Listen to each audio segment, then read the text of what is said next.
गोटे कथा कहबे आज्ञा जो माने माने बाडेई पिटी होउन आमे सबु करूचु आमे सबु करूचु हे गोटे कथा मने रख जदि करूच कहा पाई करूच तम निज पाई ही करूच ये जो बाडेई पिटी होउन आमे सबु करूचु हाउले हाउले कर जेतिकी पारुच कर आबुरी की सबु करनी सबु करूच कहीं आ 5 जन को डरौच कहीं आमे करिचु हमर तमे कई रुह ना सेमिति कर ना सेमिति कले भारी खराब बुझी पार ना सिना आज मो कथा दिने भाबिब मन रख मु सबु करिछि मु सबु करूछि बोली कहिकी जो माड़ी बसुन एटा ठीक कथा नुह दिन आसीबो सेही कर्म थिबो सेही काम थिबो घरे किंतु तम माने करबाकू हाथ गोड़ किछि नथिबो सेथि पई सबु बेले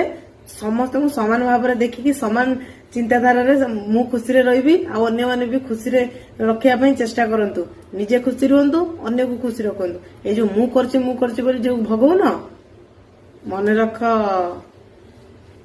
जय जगन्नाथ।